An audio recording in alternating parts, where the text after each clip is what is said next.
अच्छा, आप एक दृष्टि से विचार करें, लंका समुद्र के बीच में बसी हुई है और लंका में यह वर्णन मिलता है कि कुंभकर्ण 6 महीने सोता है। मांगिस नींद मास सट केरी। अच्छा, अब आप थोड़ा विचार करें, क्या वहां कुंभकर्ण ही सोता है और कोई नहीं सोता? मुझे तो लगता है कि अगर वहां कुंभकर्ण सोता है तो उसी लंका में विभीषण जी भी सोते हैं। अगर विभीषण जी न सो रहे होते तो यह क्यों लिखा जाता, मनमह तर्क करे कपि लागे, ते ही समय विभीषण जागे। इसका अर्थ क्या है? यह जीवन की जो दशा है उसका चित्रण प्रतीकात्मक ढंग से एक रूपक के द्वारा श्री तुलसीदास जी प्रस्तुत करते हैं। समुद्र के बीच में लंका, संसार ही सागर है और हमारा जीवन यही लंका है। लंका सोने की थी और यह जीवन भी सुनहरा अवसर है। क्या बात है। यह जीवन सुनहरा अवसर है, ऐसा मौका बार बार नहीं मिलता। हाँ? लेकिन इस लंका के भीतर, इस जीवन के भीतर अगर कुमति का कुंभकर्ण सो रहा है तो सुमति के विभीषण जी सो रहे हैं। और कथा एक संकेत और करती है कि कुंभकर्ण को जगाया रावण ने और विभीषण जी को जगाया श्री हनुमान जी ने। बस यही जीवन का सत्य है कि हमारे मन में कुमति का कुंभकर्ण सोया है, सुमति के विभीषण जी सोए हैं, पर अंतर यह है कि कुमति के कुंभकर्ण को कुसंग का रावण जगाता है और सुमति के विभीषण को सत्संग के हनुमान जी जगाते हैं। बस यही है। पर ऐसा हो ही नहीं सकता कि लंका में दुर्जन ही दुर्जन हो, सज्जन न रहते हो। यद्यपि हनुमान जी को भी आश्चर्य हुआ, यहां कहां सज्जन कर बासा, पर मिल ही गए उन्हें।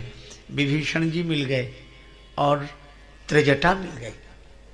अच्छा, लंका में तो आपने देखा, पर अयोध्या की ओर अगर दृष्टि डालें तो वहां भी उसी तरह का दृश्य दिखाई देता है। कैकेयी माता का जीवन 2 से जुड़ा हुआ है। यूं कहो कि उनके भवन में 2 को स्थान मिला जो हमेशा रहते हैं। एक तो उनके पुत्र हैं श्री भरत, और भरत जी संत शिरोमणि, भगत शिरोमणि भरत कहलाते हैं। अच्छा, लेकिन एक अद्भुत बात है, कैकेयी माता के जिस भवन में भरत जी रहते हैं उसी भवन में मंथरा रहती है।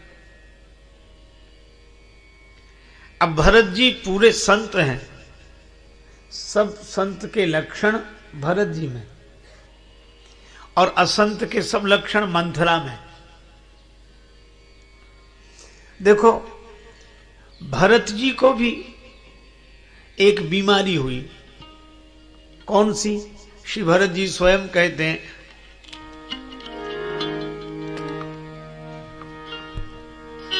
राम लखन सिय बिनु पग पनहि,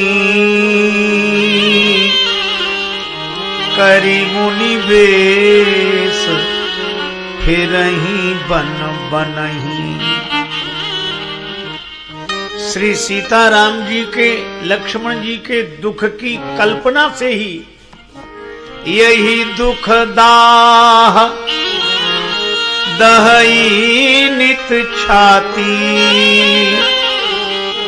भूख न बासर नींद न लाती। भरत जी कहते हैं, मेरा हृदय जलता है। एक बीमारी, दूसरी भूख न बासर नींद न लाती। दिन को भूख नहीं लगती, रात को नींद नहीं आती।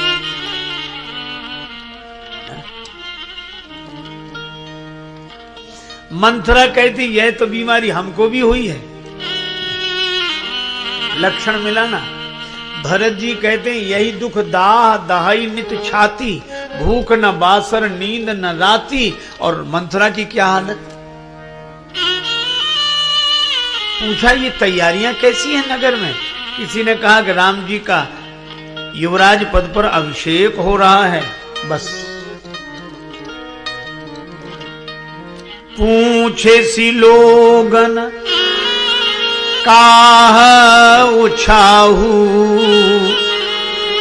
राम तिलक सुनि भाव उरदाहू। इसका भी हृदय जलता है, भरत जी का भी हृदय। यही दुख दाह दहाई नित छाती, और मंथरा का भी राम तिलक सुनि भाव उरदाहू। भरत जी कहते हैं कि दिन को भूख नहीं लगती, रात को नींद नहीं आती। मंथरा कहती हमारी भी वही हालत है। जब ते कुमत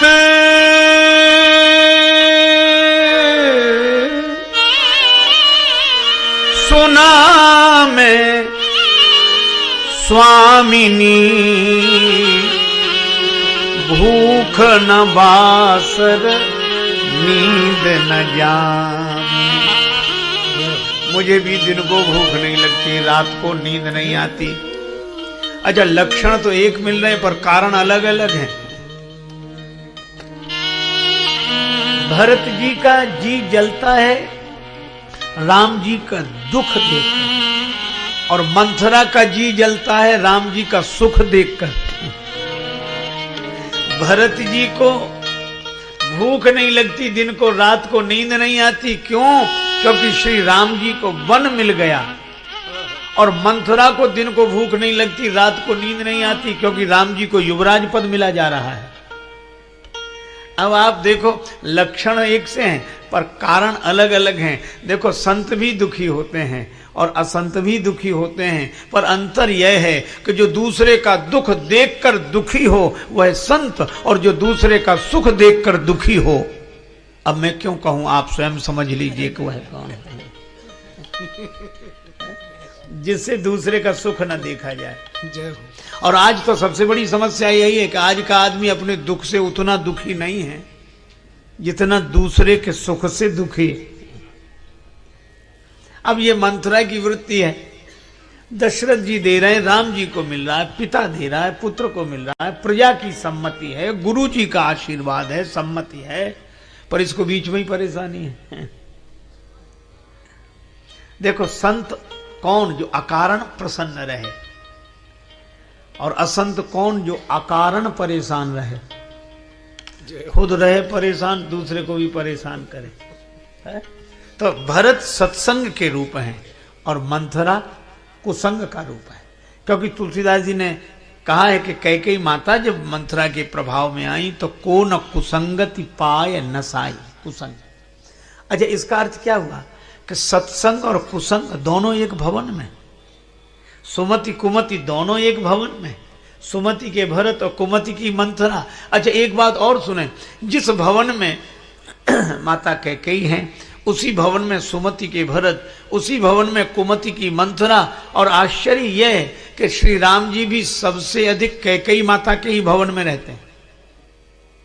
और इसका अर्थ क्या हुआ, हमारे जिस हृदय में सुमति है, जिस हृदय में कुमति है, उसी हृदय में भगवान का भी निवास है, और यही जीवन का दर्शन है।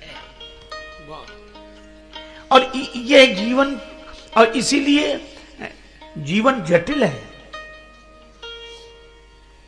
जितने परस्पर विरोधी विचार हो सकते हैं वो सब एक जीवन में ही समाये हैं। इसीलिए जीवन की समस्या सुलझाना उतना आसान नहीं है, जटिल है, क्योंकि दोनों तरह की वृत्तियां हैं। और यही कारण है कि पहले तो हम स्वीकार करें कि हमारा जीवन गुण दोषमय है। पहले तो हम स्वीकार करें कि हमारा अंतःकरण सुमति और कुमति दोनों से युक्त है, और यह भी स्वीकार करें कि इसी हृदय में भगवान का भी निवास है। लेकिन अब एक सूत्र बड़ा महत्वपूर्ण मिला। मंथरा बनी तो रही, किंतु मंथरा कुछ नहीं बिगाड़ सकी। कब तक? जब तक श्री भरत अयोध्या में रहे, भवन में रहे। अच्छा, मंथरा सफल कब हुई? जब श्री भरत ननिहाल चले गए, शत्रुघ्न जी ननिहाल चले गए। शत्रुघ्न जी तो साक्षात संयम है, ऐसा संयम, वाणी का ऐसा संयम, बोले ही नहीं।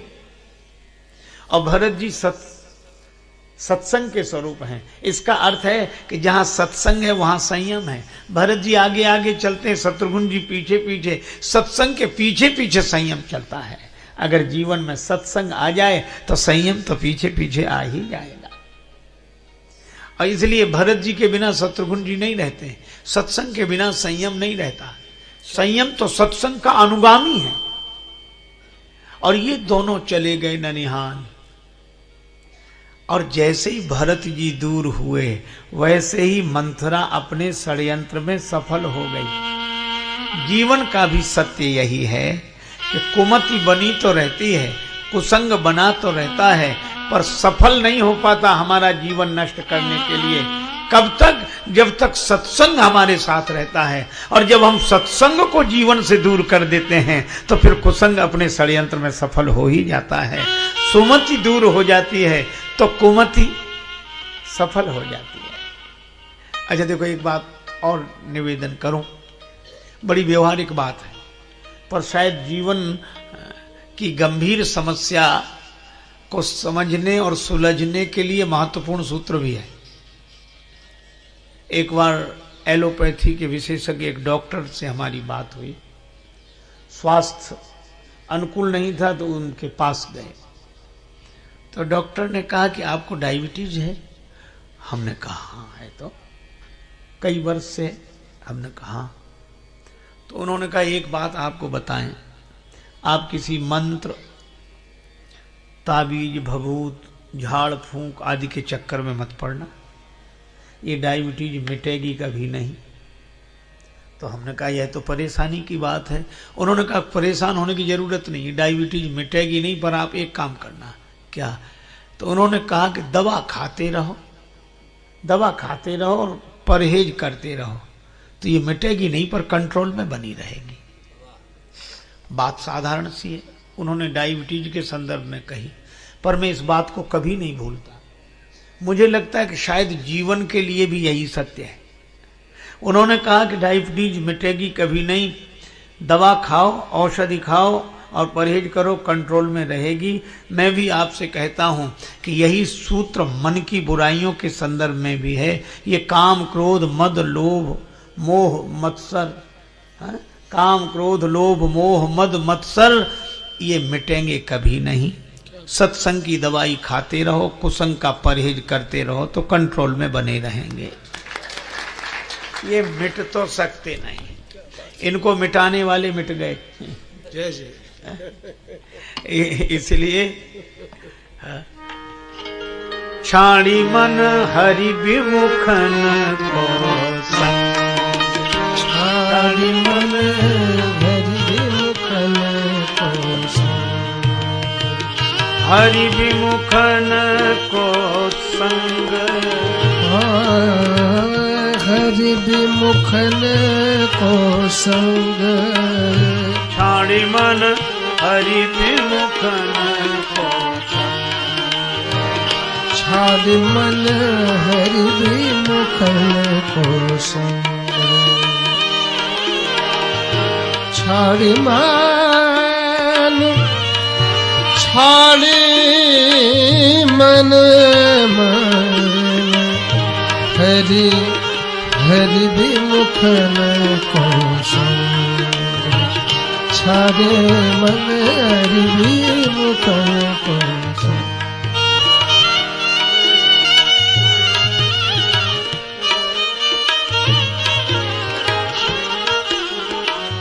तिनके संग, तिनके संग कुबुद्धि उपजत है, तिनके संग कुबुद्धि उपजत है।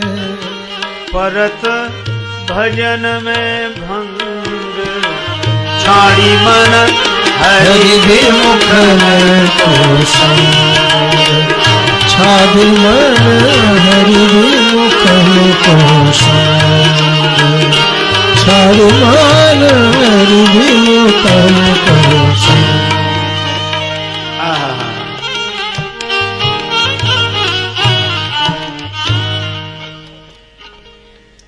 अब एक एक शब्द बड़ा अद्भुत है। संग कहा, अच्छा दो शब्द हैं, संग और साथ। क्या बात है? साथ होना अलग बात है, संग होना अलग बात है। तन से किसी के आसपास रहना साथ रहना है, और मन से किसी के पास रहना संग रहना है। क्योंकि संस्कृत में संग आसक्ति को कहते हैं। संगात संजायते कामः, और इसका नाम ही आसक्ति, जो आसक्ति है, कभी भी आ सकती है, कैसे भी आ सकती है, कहीं से भी आ सकती है, आसानी से आ सकती है, पर मुश्किल से जा सकती है। तो श्री सूरदास जी की वाणी है, छाड़ी मन हरि विमुखन को संग। उसका अर्थ है कि साथ भले ही बने रहे हरि विमुख, पर मन का संग उनसे नहीं होना चाहिए। देखो, साथ मिलता है भाग्य से और संग होता है भाव से। भाग्य बदले न बदले, पर भाव बदला रहे तो जीवन धन्य हो जाए। इसीलिए हमेशा, अच्छा, और भगवान ने क्या किया? भगवान नगर ही छोड़कर चले गए। प्रभु ने कहा कि हम कुछ करते नहीं हैं। सत्संग ने बुलाया तो आ गए, कुसंग ने कहा जाओ तो चले गए। पर इस कुसंग को बदलेगा कौन? सत्संग ही। इसीलिए गुरु जी ने कहा कि कुसंग के कुप्रभाव को मिटाने के लिए संत की ही आवश्यकता है, सत्संग की ही आवश्यकता है। गुरु बुलाए पठये दो भाई, यह है। अच्छा, अब भगवान की लीला हमारे जीवन को कैसे निर्मल बनाती है, अनेक प्रसंग पर आज एक प्रसंग से हम लोग इस पर विचार करें, चिंतन करें।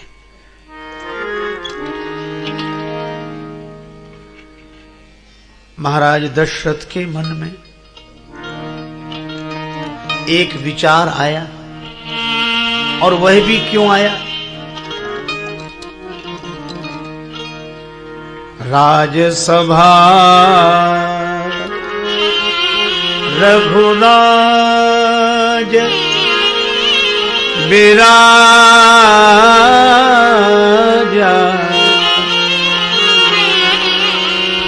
राजसभा रघुराज विराजा,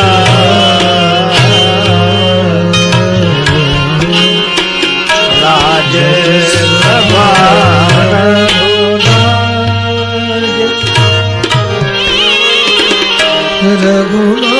रघुनाथ रघुराज विराजा,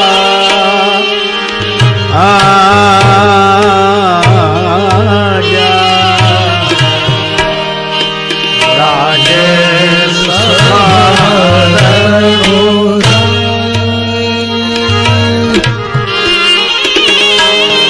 रघुराज विराजा, सभा रघुराज रघुराज। राज्यसभा में अयोध्या अधिपति महाराज दशरथ विराजमान हैं।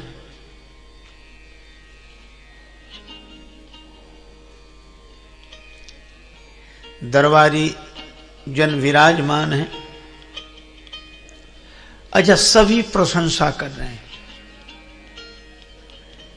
अयोध्या नरेश महाराज दशरथ जैसा सौभाग्यशाली कोई अन्य नहीं है।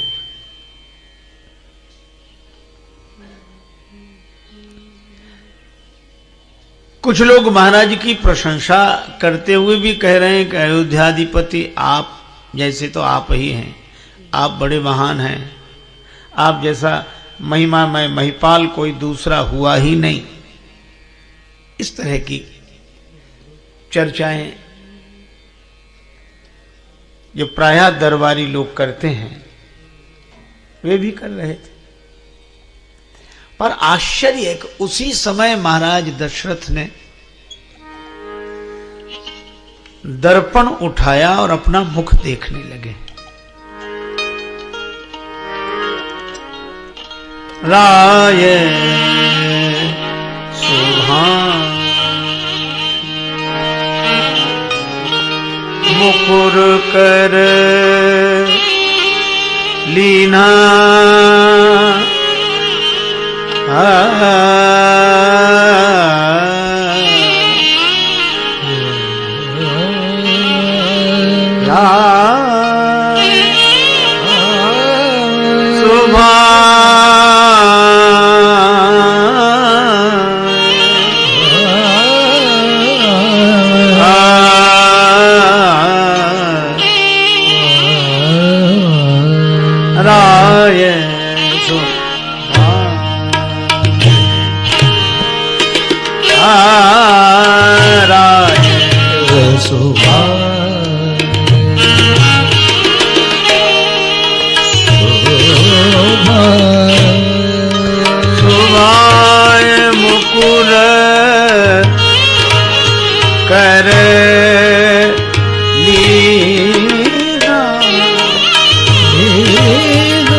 महाराज दशरथ ने दर्पण लिया और अपना मुख देखने लगे।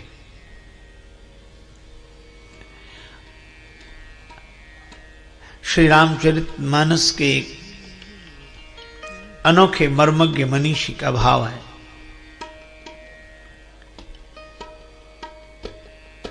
कि दर्पण दरबार में सिंहासन पर बैठकर देखना यह शिष्टाचार के अनुरूप आचरण तो नहीं है। अच्छा, जैसे हम लोग कथा में आए, तैयार होकर आए, वस्त्र धारण किए, तो दर्पण देखकर ही तो आए होंगे। और वहां कोई दर्पण देखकर सभा मंडप में आए, कक्ष में दर्पण देखकर सभा मंडप में आए तो अनुचित नहीं है, किंतु कक्ष का काम सभा मंडप में आके करे, यहां बैठकर फिर दर्पण निकाले और अपना चेहरा देखे, तो लोग यही कहेंगे कि ये सभा में तो बैठे पर सभ्य नहीं है, शिष्टाचार के अनुरूप आचरण नहीं है। ये दर्पण वहीं देखकर आना चाहिए था, यहां क्यों देख रहे? पर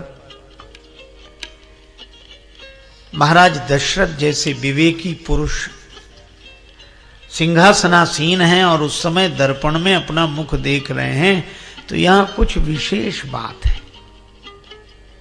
यह कथा हम लोगों को उपदेश देती है और संदेश देती है। वह यह है कि जब हम किसी विशिष्ट पद पर बैठे होते हैं, विशेष उपलब्धि को उपलब्ध होते हैं, तो प्रशंसकों से घिर जाते हैं।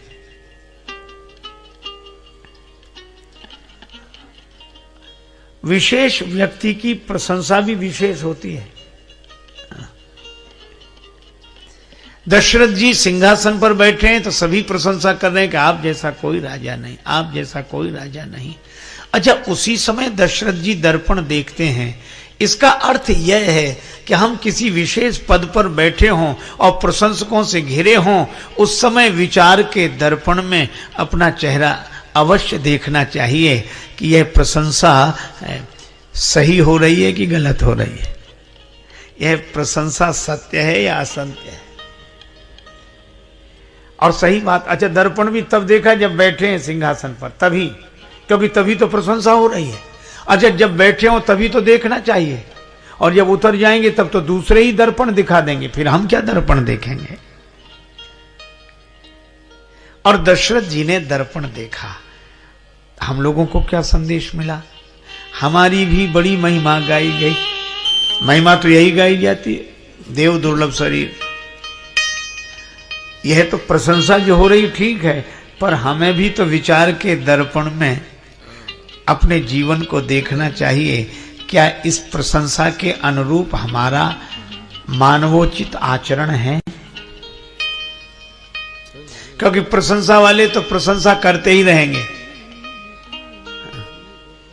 अच्छा अद्भुत आश्चर्य, दशरथ जी ने दर्पण देखा तो पता लगा कि उनका मुकुट टेढ़ा हो गया है। मुकुट, राज्य मुकुट टेढ़ा हो गया है, लगभग गिरने की स्थिति में है। अच्छा अब आप देखो, मुकुट गिरने की स्थिति में है और प्रशंसा करने वाले प्रशंसा करते जा रहे हैं। प्रशंसा करने वालों का तो काम है प्रशंसा करना, विचार करने की उन्हें क्या आवश्यकता, मुकुट टेढ़ा हो चाहे सीधा। ये तो मुकुट जब तक गिर ही नहीं जाएगा तब तक प्रशंसा ही करते रहेंगे। जब तक मुकुट गिर नहीं जाएगा तब तक प्रशंसा करेंगे, फिर जिसके सिर पे मुकुट आएगा उसकी प्रशंसा करेंगे। इसमें तो स्वयं ही विचार करना होता है। और दशरथ जी ने देखा कि मुकुट टेढ़ा हो गया है। अच्छा जब मुकुट तनिक टेढ़ा हुआ तो श्रवण समीप भय स्थित केसा, महाराज श्री दशरथ ने अपने श्रवणों के पास में श्वेत केश देखे, सफेदी दिखी। दशरथ जी को लगा कि ये बाल उपदेश दे रहे हैं। इसका आशय यह है कि जिन्हें उपदेश लेना होता है वे बाल से भी ले लेते हैं, बाल से भी ले लेते हैं, और जिन्हें नहीं लेना हो वो वृद्ध से भी कुछ नहीं सीख पाते हैं। जय हो जय हो। एक महात्मा एक गांव से निकले तो ऐसे ही भ्रमण करते जा रहे थे, परिचित लोग रहते थे उस गांव में। तो गांव का एक वृद्ध व्यक्ति अपने पौत्र को गोद में लेकर दुलार कर रहा था, और पौत्र बीच बीच में कहता बाबा बाबा। तब तक वो संत जी निकले तो उस व्यक्ति ने कहा कि महाराज प्रणाम, बड़े भाग्य आपके दर्शन हुए, हमें भी कुछ उपदेश करो, जीवन का कल्याण हो। महात्मा बोले उपदेश तो ये तुम्हारा पौत्र ही दे रहा है। पौत्र क्या कह रहा महाराज, ये तो कुछ बोल ही नहीं पाता। कहा कि बस वो जितना बोल पाता है उतना ही काफी है। बाबा कह रहा है, बाबा बाबा। महात्मा बोले इस शुद्ध तोतली बोली पर कुछ तो मन में शर्माओ, नाती कान लगे बाबा, अब तो बाबा हो जाओ।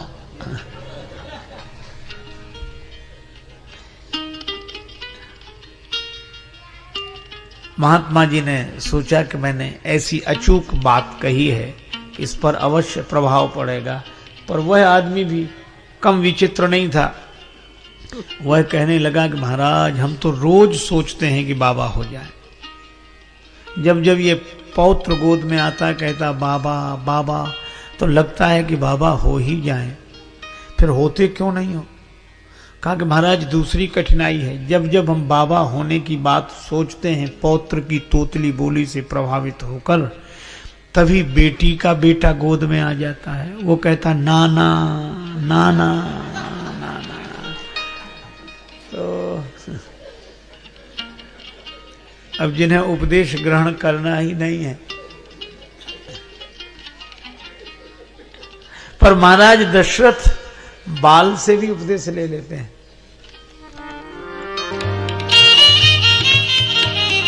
कानों के पास सफेद बाल हो गए। यह कब दिखाई पड़ा? जब दर्पण देखा। और दर्पण का अर्थ है विचार। जब हम विचार करते हैं तो शरीर की नश्वरता दिखाई देती है। ये सफेद बाल कान के पास ही सबसे पहले क्यों आए? दशरथ जी को लगा कि ये बाल कुछ बोल रहे हैं। क्या बोल रहे हैं? इन श्वेत केशों के माध्यम से वृद्धावस्था ही उपदेश दे रही है। यह बाल यह बोल रहे हैं कि दशरथ जी, हम तब भी बाल थे जब तुम बाल थे। हम तब भी बाल थे जब तुम बाल थे। तुम वृद्ध हो गए हो, हम अभी भी बाल हैं। तुम वृद्ध हो गए हो, हम अभी भी बाल हैं। लेकिन एक अंतर तो है, क्या? तब हम काले थे, अब हम सफेद हो गए हैं। हमने तो अपना रंग बदल दिया है, पर दशरथ तुम अपना रंग कब बदलोगे? हम जैसे थे वैसे नहीं रहे, और तुम जैसे थे वैसे ही हो, अब तक नहीं बदले।